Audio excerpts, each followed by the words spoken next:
Today, we're making hot and sour soup. So if you love Chinese food and you love a bowl of hot soup, stay tuned because this recipe is up next.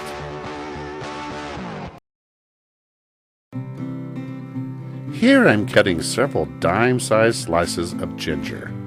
We just want to get that chopped up really fine. I'm also going to pour about a cup's worth of beef broth here, add some cornstarch to it, get this mixed up and ready to go when we need to thicken our soup. It's also a good idea to pinch out every starch clot with your fingers so there's no lumps in your soup. Now in a large pot on the stove, I'm going to add just a drizzle of olive oil and add that chopped ginger right to it. And over medium heat, I'm going to stir that ginger in until the aroma starts to release. Then I'm going to come back over it with the rest of that beef broth. Now you can use chicken broth, but beef adds a bolder flavor. I'm going to add some soy sauce, some rice vinegar. Bear with me here for just a second. A little bit of chili paste for some more heat. Some black bean garlic sauce. And instead of adding sugar, I like to add a little bit more Chinese flavor. So I add just a bit of hoisin. It's really sweet and the flavor helps. Now just shake in a little bit of white pepper. This is hotter than black pepper, so you don't need much, but you do need to stir all of these ingredients together. Now turn the heat up to high and wait for it to come to a rolling boil. Now here I've got one egg. I'm going to show you the secret to making egg ribbons in Chinese soup. I just add a couple of those to a condiment container. And once I get the lid screwed on tight, just cover the tips here. Give it a good shake. Get it all mixed up.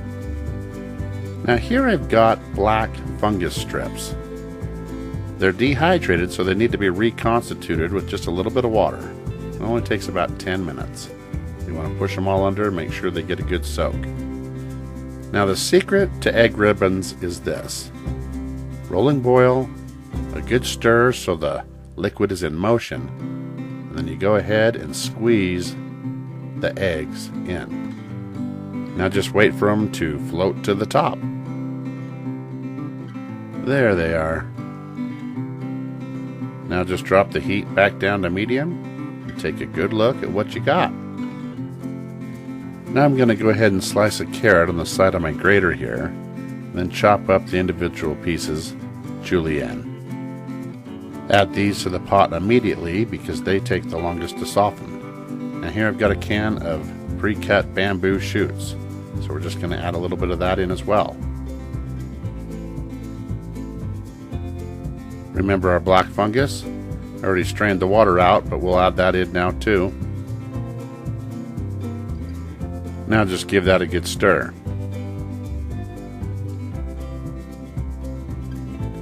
Now here I've got about 8 ounces of shiitake mushrooms. Just pull the stem from every one of these and get them chopped up any size you like.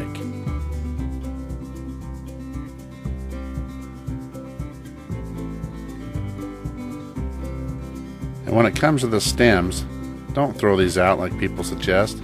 Chop these up and put them in there as well. No waste. Add them right to the broth. And as you stir those in, they'll start cooking and releasing that amazing flavor. Now here's our cornstarch. We had to stir it up again. But you pour that right in with the broth instead of water. That way your soup doesn't get watered down. And the soup will thicken as the broth gets hotter. I'm going to squeeze in a little bit of sesame oil, chop some green onion, and add that right to the pot. And just be patient with your soup. There's going to be a lot of stirring. And though the flavors are going to get stronger the longer it cooks, it's not a bad idea to go ahead and taste it now for salt and pepper. Another thing you may or may not want to consider is MSG. Chinese restaurants use this a lot, and it's usually why your home cooking doesn't taste as good as the restaurants. But it is optional, and this recipe is great without it, so it's up to you. Just understand that it was created as a flavor enhancer. And that's exactly what it does. It enhances the flavor.